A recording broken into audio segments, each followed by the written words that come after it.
ಎಲ್ಲರಿಗೂ ನಮಸ್ಕಾರ. ಎಲ್ಲರಿಗೂ ನಮಸ್ಕಾರ. ಈಗ ಹೋರಾಟ ಕನ್ನಡದ್ದಲ್ಲ, ಕನ್ನಡದ ಹೋರಾಟ ಎಲ್ಲ ಒಂದು ಸ್ಯಾಚುರೇಷನ್ ಲೆವೆಲ್ ಬಂದಿದೆ ಅಂತ ನನಗನ್ಸುತ್ತೆ. ಈಗ ಹೋರಾಟ ವಲಸೆದು ಈಗ ಏನು ಅನ್ಕೊಂಡ್ಬಿಟ್ಟಿದೀವಿ, ಈಗ ನಾವು ಇಲ್ಲಿ ಅಲ್ಲಿಗೆ ಬಂದಿರೋರ್ನೆಲ್ಲ ಕನ್ನಡ ಕಲಿಸ್ಬಿಟ್ಟು ಕನ್ನಡಿಗರು ಮಾಡಿ ನಮ್ಗೆ ಏನು ಅವಶ್ಯಕತೆ ಇದೆ, ನಮ್ಗೆ ಬೇಕಾಗಿಲ್ಲ. ನಮ್ಮ ಮನೇಲಿ ಬೇಕಾದಷ್ಟು ಜನ ಅವ್ರೆ, ಅವ್ರನ್ನೂ ಕರ್ಕೊಂಬಂದು ನಾವು ಅವರು ಬಾತ್ರೂಮ್ ತೊಳೆಯೋ ಅವಶ್ಯಕತೆ ನಮಗಿಲ್ಲ, ನಮಗೂ ಬೇಕಾಗಿಲ್ಲ. ಇದು ನಾನು ಒಂದು ಫೈನಲ್ ಇಯರ್ ಒಂದು ಸ್ಟೂಡೆಂಟ್ ಜೊತೆ ಒಂದು ಪ್ರಾಜೆಕ್ಟ್ ಮಾಡಿದೆ ರೈಲ್ವೆ ಸ್ಟೇಷನ್ನಲ್ಲಿ, ರೈಲ್ವೆ ಪೊಲೀಸ್ ಜೊತೆ ಅದು ತಗೊಂಡು. ಪ್ರತಿದಿನ ಬೆಳಗ್ಗೆ 11 ಗಂಟೆಗೆ ನಮ್ಮ ಯಶವಂತಪುರಕ್ಕೆ ಒಂದು ರೈಲ್ ಬರುತ್ತೆ. ಸಂಪೂರ್ಣವಾಗಿ ನಾರ್ತ್ ಇಂಡಿಯಾದವ್ರು ತುಂಬಿರ್ತಾರೆ, ಎಲ್ಲ ಇಳಿತಾರೆ ಆ ರೈಲಿಂದ. ಆ ರೈಲಿಂದ ಇಳಿದು ಆ ಕಡೆ ಈ ಕಡೆ ನೋಡ್ತಾ ನಿಂತಿರ್ತಾರೆ. ಅವ್ರಿಗೆ ಏನು ಗೊತ್ತಿಲ್ಲ, ಯಾರು ಗೊತ್ತಿಲ್ಲ, ಎಲ್ಲಿ ಬಂದು ಇಳಿದಿದ್ದೀವಿ ಅಂತ ಸಹ ಗೊತ್ತಿಲ್ಲ. ಒಂದು ಸ್ವಲ್ಪ ಹೊತ್ತಾದ್ಮೇಲೆ ಏಜೆಂಟ್ಗಳು ಬರ್ತಾರೆ, ಗುಂಪಾಗಿ 30-40 ಜನನ್ನ ಕರ್ಕೊಂಡು ಹೊರಟಾಗ್ತಾರೆ. ಇದು ನಾವು ನೋಡ್ತಾ ಇರ್ತೀವಿ. ಆದರೆ ಕರ್ಕೊಂಡು ಹೋಗಿ ಉಳ್ಕೊಂಡವರು 100-150 ಜನ ಇರ್ತಾರೆ, ಯಾರು ಅವ್ರನ್ನ ಕರ್ಕೊಂಡು ಹೋಗಲ್ಲ. ಇವ್ರು ಯಾರು? ಪಕ್ಕದ ಮನೆ ರೈಲ್ ಹತ್ತಿದ್ದೇನೆ ಬೆಂಗಳೂರಿಗೆ, ನಾನು ಹತ್ತಬೇಕು ಅಂತ ಹತ್ಕೊಂಡ್ ಬಂದಿರೋರು. ಹೆಣ್ಮಕ್ಳು ಸೇರಿದ್ದಾರೆ ಅದರಲ್ಲಿ, ಚಿಕ್ಕ ಮಕ್ಕಳು ಸೇರಿದ್ದಾರೆ ಅದರಲ್ಲಿ. ಅವ್ರನ್ನೆಲ್ಲ ನಮ್ಮ ಕನ್ನಡಿಗರು, ಕನ್ನಡ ಪೊಲೀಸ್ ಇಲಾಖೆ, ನಮ್ಮ ಕರ್ನಾಟಕ ಸರ್ಕಾರ ಅಲ್ಲಿ NGOಗಳನ್ನ ಸ್ಥಾಪನೆ ಮಾಡಿ ಇವ್ರುಗಳನ್ನ ಹುಡುಕಿ ಕರ್ಕೊಂಬಂದು ಕೂರಿಸಿ ಅವ್ರಿಗೆಲ್ಲ ಊಟ ತಿಂಡಿ ಹಾಕಿ ಒಂದು ರಿಮೈಂಡ್ ಹೋಮಲ್ಲಿ ಇಟ್ಟು ಅವ್ರ ಅಡ್ರೆಸ್ ಹುಡುಕಿ ಅವ್ರನ್ನ ವಾಪಸ್ ತಗೊಂಡೋಗಿ ನಾವು ಅವ್ರ ಊರಿಗೆ ಬಿಡ್ತಾ ಇದೀವಿ. ನಾವು ಪ್ರತಿದಿನ ನಡೀತಾ ಇದೆ ಇದು. ಗಾಂಧಿನಗರದಲ್ಲಿ ಇವ್ರಿಗೆ ಅಂತಾನೆ ಒಂದು ಹಾಸ್ಟೆಲ್ ಕಟ್ಕೊಂಡಿದ್ದಾರೆ ಸರ್ಕಾರದಿಂದ. ಇವರೆಲ್ಲ 100 ಜನ ಸಂಖ್ಯೆಯಲ್ಲಿ ಅಲ್ಲಿಂದ ಬಂದವರು, ಭಾಷೆ ಗೊತ್ತಿಲ್ಲರೋರು. ಪ್ರತಿಯೊಬ್ಬರ ಆಧಾರ್ ಕಾರ್ಡು ನಕಲಿ, ಪ್ರತಿಯೊಬ್ಬರ ಆಧಾರ್ ಕಾರ್ಡು ನಕಲಿ. ನಿಮ್ಮ ತಂದೆ ಹೆಸರೇನು ಅಂತ ನಾವೇನು ಹೇಳ್ತಾನೆ ಆಧಾರ್ ಕಾರ್ಡಲ್ಲಿ ಇನ್ನೇನೋ ಇರುತ್ತೆ. ಒಂದ್ಸಲಿ ಅಂತೂ ಒಂದು ಹೆಣ್ಣು ಮಗಳು ಪೊಲೀಸ್ ಪೇದೆ 4 ಸಲ ಕರ್ಕೊಂಡೋಗ್ಬಿಟ್ಟಿದ್ದಾಳೆ ಆ ಹುಡುಗಿನ, 4 ಸಲ ವಾಪಸ್ ಬಂದಿದ್ದಾಳೆ. ಇದು ವಲಸೆಯ ಭೀಕರತೆಯ ಒಂದು ಅಂಶ ನಾನು ನಿಮ್ಗೆ ಹೇಳ್ತಾ ಇದ್ದೀನಿ. ಸೊ ಇದೇನು ಮಾಡ್ಬೇಕು, ನಮ್ಗೆ ಇವ್ರು ಯಾರು ಬೇಕಾಗಿಲ್ಲ. ನಾನು ಸೌದಿಲಿ ಸುಮಾರು ವರ್ಷ ಕೆಲಸ ಮಾಡಿದ್ದೀನಿ, ನಿಮ್ಗೆ ಗೊತ್ತು.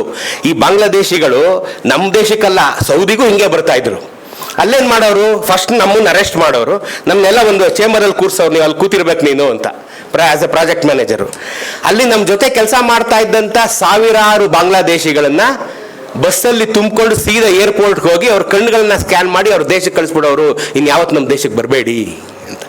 ಅವರಿಂದನೇ ಆ ದೇಶ ನಡೀತಾ ಇದ್ದಿದ್ದು. ಚೀಪೆಸ್ಟ್ ಲೇಬರೇ ಬಾಂಗ್ಲಾದೇಶಿಗಳು. ಆದರೂ ವಲಸೆ ಜಾಸ್ತಿ ಆದಾಗ ಇಲ್ಲಿ ಡಕಾಯಿತಿ, ಕೊಲೆ, ಸುಲಿಗೆ, ರೇಪು ಎಲ್ಲ ನಡೆಯುತ್ತೆ ಅಂತ ಹೇಳಿ ತಗೊಂಡೋಗ್ತಾ. ಈಗ ಆ ಕೆಲಸ ನಾವು ಮಾಡಬೇಕಾಗಿದೆ. ನಮ್ಗೆ ಇವರಿಂದ ಅವಶ್ಯಕತೆ ಬೇಕಾಗೇ ಇಲ್ಲ ನಮಗೆ. ಈಗ ಅಭಿವೃದ್ಧಿ ಅಂದರೆ ಏನು? ಅಭಿವೃದ್ಧಿ ಅಂದರೆ ನಾವು ನಮ್ಮೂರಲ್ಲಿ ಹಿಟ್ಟೋ ಸೊಪ್ಪೋ ಗಂಜಿನೋ ತಿನ್ಕೊಂಡು ನಮ್ಗೆ ಎಷ್ಟು ಬೇಕೋ ಅಷ್ಟು ಬೆಳ್ಕೊಂಡು ನಮ್ಮ ಪಾಡಿಗೆ ನಾವು ಇರ್ತೀವಿ. ನಮ್ಮೂರಿಗೆ ಯಾರೋ ಒಬ್ಬ ಬಂದು 1000 ಎಕರೆ ಲ್ಯಾಂಡ್ ತಗೊಂಡು ನಮಗೆಲ್ಲ ನಮ್ಮ ಜಮೀನಿಗೆ 1-4 ರೇಟ್ ಕೊಟ್ಟು ನಮ್ಮನ್ನೆಲ್ಲ ಒಕ್ಕಲೆಬ್ಸಿ ನಮ್ಮ ಭಾಷೆ, ಸಾಹಿತ್ಯ, ಸಂಸ್ಕೃತಿ, ಇತಿಹಾಸ ಎಲ್ಲ ವಿನಾಶ ಮಾಡಿ ಅವನ್ ಬಂದಿದಂತ ಅವನ ಭಾಷೆ, ಸಾಹಿತ್ಯ, ಸಂಸ್ಕೃತಿನ ಇಲ್ಲಿ ತಂದು ದೊಡ್ಡ ಬಿಲ್ಡಿಂಗ್ ಕಟ್ಟೋದನ್ನ ಅಭಿವೃದ್ಧಿ ಅಂತ ನಾವು ಕರಿತಾ ಇದೀವಿ. ಆ ಅಭಿವೃದ್ಧಿ ನಾವು ಬೇಡ. ನಾವ್ ಹೆಂಗಿದೀವಲ್ಲ ಹಂಗೆ ಸಾಕು. ಈಗ ಜರ್ಮನಿಯವರು ಇದನ್ನ ಆಲ್ರೆಡಿ ಡಿಸೈಡ್ ಮಾಡಿದ್ದಾರೆ, ಅಭಿವೃದ್ಧಿನ ನಿಲ್ಲಿಸಿ ನಾವು ಇರೋದ್ರಲ್ಲೇ ಬೆಳೆಯೋದು ಹೇಗೆ ಅಂತ ಅವ್ರು ಆಲ್ರೆಡಿ ಯೋಚನೆ ಮಾಡ್ತಾ ಇದ್ದಾರೆ. ನಾವು ಕನ್ನಡಿಗರು ಈಗ ಆ ರೀತಿ ಯೋಚನೆ ಮಾಡಬೇಕಾಗಿದೆ. ನಮ್ಗೆ ಅಭಿವೃದ್ಧಿ ಬೇಕಾಗಿಲ್ಲ, ನಾವು ಯಾರು ಇವ್ರನ್ನ ಕರೆದಿಲ್ಲ, ನಮ್ಗೆ ಬೇಕಾಗಿಲ್ಲ. ಇವ್ರಿಂದ ನಾವು ಉದ್ಧಾರ ಆದ ಅಂತ ಇವ್ರು ಭ್ರಮೆ ಇಟ್ಕೊಳ್ಳೋದು ಬೇಕಾಗಿಲ್ಲ. ನಾವು ನಮ್ಮನೆಲ್ಲ ಉಪಾಸನೆ ಇರ್ತೀವಪ್ಪ, ಇವ್ರಿಗೆ ಯಾಕೆ ಅದು? ಯಾರಿಗಾದ್ರೂ ಯಾಕದು? ನಾವು ನಮ್ಮನೇಲಿ ನಮ್ಗೆ ಗುಬ್ಬಚ್ಚಿ, ನಮ್ಮ ನಾಯಿ, ನಮ್ಮ ಬೆಕ್ಕು ನಾವೆಲ್ಲ ಸಾಕೊಂಡಿರ್ತೀವಿ. ನಾನು ನೋಡಿ ಒಂದು ಮಾತು ಹೇಳ್ತಾ ಇದ್ದೀನಿ, ನನಗೆ ಈಗ 1-1.5 ವರ್ಷದಿಂದ ಸುಮಾರು ನಿಮಗೂ ಇರ್ಬೋದು, ಬೆಳಗ್ಗೆ ಎದ್ದ ತಕ್ಷಣ ಮೂಗಲ್ಲಿ ಸುರಿಯೋದು, ನೀರು ಸುರಿಯುತ್ತೆ ಡೈಲಿ ಬೆಳಗ್ಗೆ. ಡಾಕ್ಟ್ರಿಗೆ ತೋರಿಸ್ದೆ, ಏನು ಮಾಡೋಕ್ಕಲ್ಲಪ್ಪ, ಮಾಸ್ಕ್ ಹಾಕೊಂಡು ಓಡಾಡು, ಸ್ಕೂಟ್ರ್ ವಿಪರೀತ ಬೆಂಗಳೂರು ವೆದರ್ ಹದಗೆಟ್ಟು ಹೋಗಿದೆ, ನಿನ್ಗೆ ಅಲರ್ಜಿ ಆಗಿದೆ, ನೀವು ಓಡಾಡಬೇಡ. ಓಡಾಡದೇ ಇದ್ರೆ ನಮ್ಮ ಬದುಕಲ್ಲಿ ಓಡಾಡ್ತಾ ಇದ್ದೀನಿ. ಮತ್ತೆ 3-4 ದಿವಸದಿಂದ ಹಂಪಿನಲ್ಲಿದ್ದೀನಿ, ಸುರಿಯೋದು ಇಲ್ಲ, ಏನೂ ಇಲ್ಲ, ಆರೋಗ್ಯವಾಗಿದ್ದೀನಿ.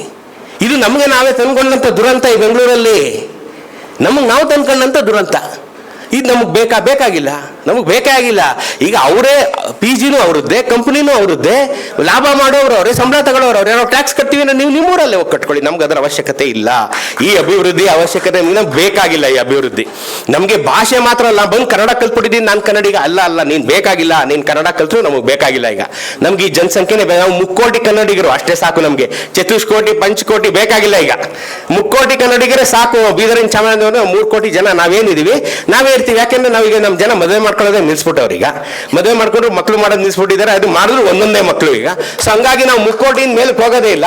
ನಮ್ಮೂರು ನಮಗೆ ಸಾಕು. ನೀವೆಲ್ಲ ದಯವಿಟ್ಟು ವಾಪಸ್ ಹೋಗಿ, ಯಾರು ನಮ್ಮೂರಿಗೆ ಬರಬೇಡಿ, ಯಾರು ಬರಬೇಡಿ. ನಮ್ಗೆ ಬೇಕಾಗೇ ಇಲ್ಲ. ನಮಗೆ ಇದು ನೀವು ಯಾರು ಬೇಕಾಗಿಲ್ಲ. ಇದು ಈಗ ನಮ್ಮ ಮುಂದಿರತಕ್ಕಂಥ ಸವಾಲುಗಳು. ಇದೇ ನಮ್ಮ ಮುಂದೆ ಇರೋಂಥ ಸವಾಲು. ನಿಜವಾಗಿ ನಾನು ಮುಂಬೈಲಿ ಕೆಲಸ ಮಾಡ್ತಾ ಇದ್ದೆ ಸರ್. ನಾನು ಮುಂಬೈನಲ್ಲಿ ನೀವೇನಾದರೂ ವಡಾಪಾವ್ನ ಹತ್ರ ಹೋಗಿ ಮರಾಠಿಲಿ ನೀನು ವಡಾಪಾವ್ ಕೊಡಪ್ಪ ಅಂದ್ಬಿಟ್ರೆ 2 ಕೊಡ್ತಾನೆ ಒಂದಕ್ಕೆ. ಯಾಕೆಂದರೆ ಮರಾಠಿ ಮಾತಾಡೋರು ದಿಕ್ಕಿಲ್ಲ ಈಗ ಅಲ್ಲಿ, ಎಲ್ಲ ಹಿಂದಿ ಮಾತಾಡೋರಾಗಿದ್ದಾರೆ.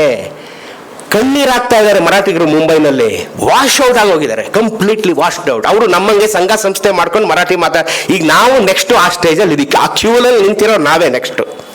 ಕನ್ನಡದವರು ಈ ಥರ ಸಂಘ ಸಂಸ್ಥೆ, ಈ ಥರ ಕನ್ನಡ ಸಾಹಿತ್ಯ ಪರಿಷತ್ತೊಳಗೆ ಮಾತಾಡ್ಕೊಂಡು ಸಮಾಧಾನ ಮಾಡ್ಕೊಳ್ಳೋ ಸ್ಥಿತಿಗೆ ನಾವು ಬಂದ್ಬಿಟ್ಟಿದ್ದೀವಿ. ಇನ್ನು ಮುಂದಕ್ಕೆ ನಾವು ಬೀದಿಲ್ ಕನ್ನಡ ಮಾತಾಡಿದ್ರೆ ನಮ್ಮನ್ನು ನಾವೇ ಪೆಕ್ರಂಗೆ ನೋಡ್ಕೊಳ್ಳೋ ಸ್ಥಿತಿಗೆ ಬರ್ತೀವಿ. ದಯವಿಟ್ಟು ಅದು ಬೇಡ. ಮುಂಬೈಗೆ ಆದಂಥ ಸ್ಥಿತಿ ನಮ್ಗಾಗೋದು ಬೇಡ. ಅಭಿವೃದ್ಧಿ ಹೆಸರಲ್ಲಿ ಮುಂಬೈನಲ್ಲಿ 5 ಕೋಟಿ ಜನ ಬಂದು ಸೇರ್ಕೊಂಡ್ಬಿಟ್ಟಿದ್ದಾರೆ. ಈಗ ಮುಂಬೈ ಕೊಳತು ನಾರ್ತಾ ಇದೆ, ಈಗ ನಾರ್ತಾ ಇದೆ ಮುಂಬೈನಲ್ಲಿ. ಎಲ್ಲೋದ್ರೂ ವಾಸನೆ ಬರ್ತೀವಿ ನಿಮಗೆ, ಎಲ್ಲೋದ್ರೂ ಆ ಡೈನೇರ್ ವಾಸನೆ, ಮುಂಬೈ ಕೊಳತು ನಾರ್ತಾ ಇದೆ. ಈಗ ಬೆಂಗಳೂರು ಆಲ್ರೆಡಿ ಅದಕ್ಕೆ ಬಂದ್ಬಿಟ್ಟಿದೆ. ಈಗ ಕೆರೆಗಳೆಲ್ಲ ನಮಗೆ ವಿಷ ಉತ್ಪತ್ತಿ ಮಾಡೋಕ್ಕೆ ಶುರುವಾಗೋಗಿದೆ. ಈಗ ಗಾಳಿನೂ ಕೆಟ್ಟೋಗಿದೆ. ಈಗ ಇನ್ನು ಮುಂದಕ್ಕೆ ನಮಗೆ ಇದೆಲ್ಲ ಆಗೋಗಿ ಈ ಕನ್ನಡಿಗರೆಲ್ಲ ಈ ಚಿಕ್ಕಪೇಟೆಯಲ್ಲಿ ಇದ್ದಿದ್ದು ಕನ್ನಡಿಗರು ಜಯನಗರಕ್ಕೆ ಬಂದರು, ಜಯನಗರದಲ್ಲಿ ಇದ್ದವ್ರು ಕೋಣನಕುಂಟೆಗೆ ಹೋದ್ರು, ಇನ್ನು ಮುಂದೆ ಕನಕಪುರ ರಸ್ತೆಗೆ ಹೋದ್ರು. ಈ ಕಡೆ ನಾವೆಲ್ಲ ಹೊರಗಡೆ ಹೊಟ್ಟೋಗ್ತಾ ಇದ್ದೀವಿ. ನಾವೇ ಕನ್ನಡಿಗರೇ ಪರಕೀರಾಗೋಗಿದ್ದೀವಿ. ನಮ್ಮ ರಾಜ್ಯದಲ್ಲಿ ನಾವೇ ಪರಕೀರಾಗೋಗಿದ್ದೀವಿ. ಇದಕ್ಕಿಂತ ದುರಂತ ಇದೆಯೇ? ಇದನ್ನು ಅಭಿವೃದ್ಧಿ ಅಂತೀವ ನಾವು? ನಮ್ಮೂರಲ್ಲಿ ನಾವೇ ಪರಕೀಯತೆ ಅನುಭವಿಸೋದು ನಾವು ಅಭಿವೃದ್ಧಿ ಅಂತೀವೇನ್ರಿ? ಈ ಅಭಿವೃದ್ಧಿ ನಮಗೆ ಬೇಕಾಗಿಲ್ಲ. ಈ ಅಭಿವೃದ್ಧಿ ಮಾಡಲೇ ನಮಗೆ ಬೇಕಾಗಿಲ್ಲ. ಈ ಅಭಿವೃದ್ಧಿ ಪ್ಲಾನ್ ಮಾಡ್ತಾವನಲ್ಲ ಅವನು ಅವ್ರೂರಲ್ಲಿ ಮಾಡ್ಕೊಳ್ಳಿ, ನಮಗೆ ಬೇಕಾಗಿಲ್ಲ. ವಿ ನೆವರ್ ಆಸ್ಟ್ ದಿಸ್, ನಮಗೆ ಬೇಕಾಗೇ ಇಲ್ಲ. ನಾವು ಯಾವತ್ತೂ ಈ ಅಭಿವೃದ್ಧಿನ ಕೇಳಿಲ್ಲ. ನಾವು ಈ ರೀತಿ ಅಭಿವೃದ್ಧಿ ನಮಗೆ ಬೇಕಾಗಿಲ್ಲ. ನಮಗೆ ನಾವು ಯಾವತ್ತೂ ನಾವು ಈ ಥರ 2 ವರ್ಷಕ್ಕೆ ಶೂ ಚೇಂಜ್ ಮಾಡಿ, ಫೋನ್ ಚೇಂಜ್ ಮಾಡಿ, ಬಟ್ಟೆ ಚೇಂಜ್, ನಮ್ಗೆ ಈ ಶೋಕಿ ನಾವು ಇಲ್ಲವೇ ಇಲ್ಲ. ಈ ಥರ ಅಲ್ವೇ ಇಲ್ಲ. ನೀವು ಕನ್ನಡ ಸಿನಿಮಾನ 70 ವರ್ಷದಿಂದ ನೋಡ್ಕೊಂಡ್ಬಂದು ಸಾಹೇಬ್ರು ಇಲ್ಲೇ ಇದ್ದಾರೆ ಪಿಕ್ಚರ್ ತೆಗೆದವರು. ನಾವೇನಿದ್ರು ಕಂಟೆಂಟ್ ಬೇಸ್ಡ್ ಜನ, ಸರಳವಾಗಿ ಕಂಟೆಂಟನ್ನು ಹೇಳೋಂಥ ಜನ ನಾವು. ಅದ್ದೂರಿಯಾಗಿ VFX ನನ್ನ ವಿಡಿಯೋನೇ ನೀವು ತಗೋಬೋದು. ನಾವೇನು ಇಲ್ಲ, ಬರೀ ವಿಚಾರ ಹೇಳೋದಷ್ಟೇ. ಯಾವ background music, VFX, zinc cheque ಏನು ಇಲ್ಲದೆ ಇರೋಂಥದ್ದು ಅಲ್ವಾ? ನಾವು ಕನ್ನಡಿಗರು ಇರೋದೇ ಹಂಗೆ. ಇದು ನಮ್ಮ ಸಿಗ್ನೇಚರ್ ಸ್ಟೈಲು. ನಾವು ಸರಳವಾಗೇ ಇರೋದು. ನಮ್ಗೆ ಯಾಕೆ ಅದ್ದೂರಿ ಬೇಕಿಲ್ಲ? ನಮ್ಗೆ ಅದ್ದೂರಿ. ಇವರೆಲ್ಲ ತಂದ್ಬಿಟ್ಟು ಈ ಅದ್ದೂರಿನೇ ಜನಜೀವನ ಅಂತ ನಮ್ಮನ್ನೆಲ್ಲ ನಮ್ಮ ಭ್ರಾಂತಿಗೊಳಿಸ್ಪಡಿಸ್ತಾ ಇದ್ದಾರೆ, ಈ ಒಂದು ನಶೆಗೊಳಪಡಿಸ್ತಾ ಇದ್ದಾರೆ. ದಯವಿಟ್ಟು ಇದೆಲ್ಲ ನಮಗೆ ಬೇಕಾಗಿಲ್ಲ. ಇವರೆಲ್ಲ ವಾಪಸ್ ಹೋಗ್ಲಿ ದಯಮಾಡಿ. ನಾನು ಕೇಳಿದ್ರೆ ಯಾರಿಂದ ಅಭಿವೃದ್ಧಿ ಅಂತ ಇವರೆಲ್ಲ ಎದೆ ಮೇಲೆ ಬದುಕಾಕೊಂಡಿದಾರಲ್ಲ, ಮೊದಲು IT ಕಂಪ್ನಿಗಳೆಲ್ಲ ವಾಪಸ್ ಹೋಗ್ಲಿ. ನಮ್ಮ ಮಕ್ಳಿಗೆ ಕೆಲಸ ಇಲ್ಲದೇ ಇದ್ರೂ ಪರವಾಗಿಲ್ಲ, ಅವರೆಲ್ಲ ಮೊದಲು ವಾಪಸ್ ಹೋಗ್ಲಿ. ಆ ಚೈನ್ ರಿಲೇಟೆಡ್ ಆಗಿರೋಂಥ PGಗಳು, ಹೋಟೆಲ್ಗಳು, ಬಾರ್ಗಳು, ಪಬ್ಗಳು ಅವರು ಎಲ್ಲ ವಾಪಸ್ ಹೋಗ್ಲಿ. ಅವ್ರೆಲ್ಲಿ ಬೇಕಲ್ಲಿ ಅವ್ರು ಮಾಡ್ಕೊಳ್ಳಿ. ಅದೇ ಅಭಿವೃದ್ಧಿ ಅಂತ ಅವ್ರು ಕುಣಿದಾಡ್ಕೊಳ್ಳಿ. ನಮ್ಗೇನು ಬೇಕಾಗಿಲ್ಲ. ಮುಂಬೈ ಬಂದ ಸ್ಥಿತಿ ನಮಗೆ ಬರೋದು ಬೇಕಾಗಿಲ್ಲ. ನಮ್ಗೆ ಅಭಿವೃದ್ಧಿ ಸಾಕಾಗಿದೆ. ನಾವು ಕನ್ನಡ ಹೋರಾಟನ ನಿಲ್ಲಿಸಿ ಒಂದು ಕಡೆ ಈ ವಲಸಿಗರ ವಿರುದ್ಧ ಹೋರಾಡಬೇಕಾಗಿದೆ. ಅವ್ರ ವಿರುದ್ಧ ಹೋರಾಡೋದೇ ಈಗ ನಮ್ಮ ತಕ್ಷಣದ ಜರೂರತ್ತು. ನಾವು ಅವ್ರನ್ನ ಈಚೆ ಕಳಿಸ್ಬೇಕು. ಅವ್ರನ್ನೆಲ್ಲ ಈಚೆ ಕಳಿಸ್ಮೇಲೆ ನಾವು ಯಾರಿಗಾರು ಯಾಕೆ ಕನ್ನಡ ಹೇಳ್ಕೊಡ್ಬೇಕು? ನಮ್ಮವರೇ ಅಲ್ವಾ? ಕನ್ನಡಿಗರು ಮಾತ್ರಕ್ಕೆ ಈ ಕನ್ನಡದ ಭೂಮಿ ಆಗಬೇಕು. ಇವ್ರನ್ನೆಲ್ಲ ಈಚೆ ಕಳಿಸ್ಬೇಕು. ನಮ್ಗೆ ಇವ್ರು ಯಾರು ಬೇಕಾಗಿಲ್ಲ. ಇವ್ರು ಬರೋದು, ಇವ್ರು ದಾನ್ಲೆ ಎಬ್ಸೋದು, ರಾತ್ರಿ ಎಲ್ಲ ಕುಡ್ಕೊಂಡು ಬೀದಿಲ್ ಕೂಗಾಡೋದು, ಓಡಾಡೋದು, ಇದೇ ನಮ್ಮ ಬೆಂಗಳೂರು ಇದು ಅಂತ ನಾವೇ ಭಯಪಟ್ಟುಗಳ ಸ್ಟೇಜ್ ಬಂದ್ಬಿಟ್ಟಿದ್ದೀವಿ. ಕನ್ನಡಿಗರು ಎಲ್ಲ ಮನೆಗಳ ಏರಿಯಾಗಳಲ್ಲೂ ಹೋಗಿ ನಾವು ಮನೆನೇ ಮಾಡ್ಕೊಳಕ್ಕೆ ಹಿಂದೆ ಮುಂದೆ ನೋಡ್ಕೊಳ್ಳೋ ಸ್ಥಿತಿಗೆ ಬಂದಿಲ್ವ ಈಗ ನಾವು? ಆ ವೈಟ್ ಫೀಲ್ಡ್ ಕಡೆ, ಮಾದೇವಪುರ ಕಡೆ ಎಲ್ಲ ಕನ್ನಡಿಗರೆಲ್ಲ ಪರಕೀರಾಗ್ಬಿಟ್ಟವ್ರು ಕಣ್ರಿ, ಪರಕೀರಾಗ್ಬಿಟ್ಟಿದ್ದೀವಿ. ಕೆಲವು ಕಡೆ ಕನ್ನಡ ರಾಜ್ಯೋತ್ಸವಕ್ಕೆ ನಮ್ಮನ್ನು ಕರೆದು ಹೇಳ್ತಾರೆ, ಸಾರ್ ನಾವು 1,500 ಅಪಾರ್ಟ್ಮೆಂಟ್ ಇದೆ ನಮ್ಮದ್ರಲ್ಲಿ, ನಾವು 35 ಮನೆ ಕನ್ನಡಿಗರು ಅಂತಾರೆ. 1,500 ಅಪಾರ್ಟ್ಮೆಂಟಲ್ಲಿ 35 ಮನೆ ಕನ್ನಡಿಗರು ಅಂದರೆ ಅವ್ರ ಸ್ಥಿತಿ ನೀವು ಯೋಚನೆ ಮಾಡ್ರಿ. ಯೋಚನೆ ಮಾಡಿ. ಇಂಥ ಪರಕೀಯತೆ ನಮಗೆ ಬೇಕಾ? ನಮ್ಗೆ ಬೇಕಿಲ್ಲ.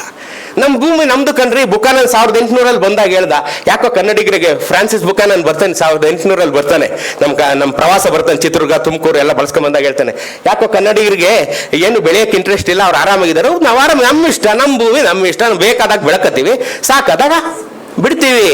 ನಾವು ಉಪವಾಸ ಹಿಡ್ದೀವಿ ಅಂತ ನಾವೇನು ಆ ಕಡೆ ಹೋಗಿಲ್ವಲ್ಲ.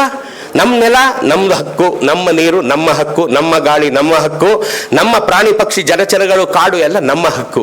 ಬೇರೆಯವನು ಬಂದು ಇದನ್ನ ದುಡ್ಡು ಕೊಟ್ಟು ಒಂದಕ್ಕೆ ಹತ್ತು ಅವ್ನು ಸ್ಥಾಪನೆ ಮಾಡ್ಕೊಳ್ಳೋದು ಬೇಡ. ನಮ್ಮ ಸಂಸ್ಕೃತಿ, ದೇಶ, ಸಾಹಿತ್ಯ, ಇತಿಹಾಸ ನಾಶ ಆಗೋದು ಬೇಡ. ಕನ್ನಡಿಗರು ಉಳಿಬೇಕು ಅಂದರೆ ಕನ್ನಡ ನಾಡು ಕನ್ನಡಿಗರದ್ದೇ ಆಗಬೇಕು. ಅದೇ ಈಗ ತಕ್ಷಣದ ಜರೂರತ್ತಾಗಿದೆ. ಇದ್ರ ಬಗ್ಗೆ ನಾವೆಲ್ಲ ಮುಂದೆ ಯೋಚನೆ ಮಾಡೋಣ, ಹೋರಾಟ ಮಾಡೋಣ. ಎಲ್ರಿಗೂ ತಾಯಿ ಚಾಮುಂಡೇಶ್ವರಿ ಶಕ್ತಿ ಕೊಡಲಿ. ನಮಸ್ಕಾರ.